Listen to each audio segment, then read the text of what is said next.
যে তারা যে অত্যাচার এবং সন্ত্রাস চালিয়েছে সমগ্র বাংলায় এবং বিশেষ করে নদিয়া জেলার কৃষ্ণনগর কেন্দ্রের প্রত্যেক নাগরিক আজকে ভীষণ ভীত এবং সন্ত্রস্ত।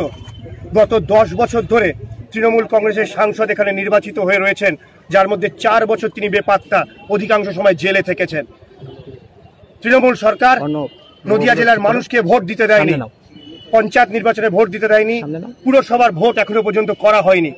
আমি এখানে কৃষ্ণনগরের প্রতিনিধি হয়ে মাননীয় জুলু বাবুর আশীর্বাদ নিয়ে আমি এই কথা বলতে চাই সকল কৃষ্ণনগরবাসীর পক্ষ থেকে যে তৃণমূল সরকার, আপনারা শুনে রাখুন যে ভারতীয় জনতা পার্টি আর কাউকে ভয় পায় না। এই আমাদের জয়যাত্রা শুরু হলো নমিনেশনের মাধ্যমে। এই ভূমি বাংলা ভূমি, নেতাজি সুভাষচন্দ্রের ভূমি, স্বামী বিবেকানন্দের ভূমি, বঙ্কিমচন্দ্রের ভূমি। আর এই জায়গায় দাঁড়িয়ে আমরা লড়াই শুরু করব, আর ভয় পেয়ে আমরা লুকিয়ে থাকবো না।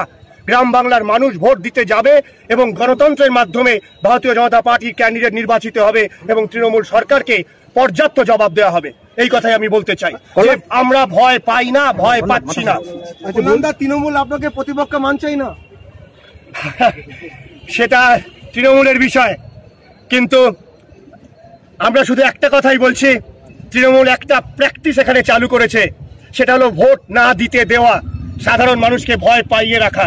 আর আমার মেসেজটা খুব পরিষ্কার, সাধারণ মানুষ ভোটের দিন ভয় পাবেন না ভোট দিতে যেতে। তাকে যে বলা হচ্ছে যে ভোট দিতে যাবে না, ভোটের পর কি হবে রাজ্য দেখে নেবে, আমি এইখান থেকে আহ্বান করছি প্রত্যেক নাগরিককে ভোটের দিন সুস্থভাবে ভোট দেন এবং তারপর থেকে আপনার সুবিধা বুঝে নিন। আপনাদের প্রতি দায়বদ্ধ ভারতীয় জনতা পার্টির কেন্দ্রীয় নেতৃত্ব এবং তার পক্ষে প্রতিনিধিত্ব করব আমি এখানে জুলুবাবুর আশীর্বাদ নিয়ে। নরেন্দ্র মোদীর ঝড় 543টা কেন্দ্রে চলছে, আর আমার কেন্দ্র 543-এর মধ্যে একটি মাত্র কেন্দ্র, আর আমি হলাম ডবল অ্যাডভান্টেজে রয়েছি। আমার কেন্দ্রে নরেন্দ্র মোদী রয়েছে, আমার কৃষ্ণনগরে জুলু বাবু রয়েছে, সুতরাং অ্যাডভান্টেজ আমার দিকে রয়েছে, ডাবল অ্যাডভান্টেজ। কল্যাণদা, কেন্দ্রীয় বাহিনী দেয়নি, কেন্দ্রীয় বাহিনী আসবে যথা সময়ে। আর এই নদিয়া জেলায় প্রায় 80% বুথ অতি উত্তেজনাপ্রবণ বুথ। আপনারা যারা খবর কভার করেন, আপনারা সাংবাদিক বন্ধুরা, আপনারা দৈনন্দিন বিষয় সম্পর্কে যথেষ্ট ওয়াকিবহাল। পঞ্চায়েত নির্বাচনের গণনার দিন কি হয়েছিল, নমিনেশন ভরার দিন কি হয়েছিল, ভোটের দিন কি হয়েছিল, এর জলজান্ত উদাহরণ আপনাদের কাছে রয়েছে। তার বেশ কিছু তথ্যও আমার কাছে এসেছে। যাবতীয় তথ্য আমরা যথা জায়গায় পাঠিয়েছি এবং কেন্দ্রীয় বাহিনীর নিরাপত্তায় সাধারণ মানুষ কৃষ্ণনগরে ভোট দেবেন।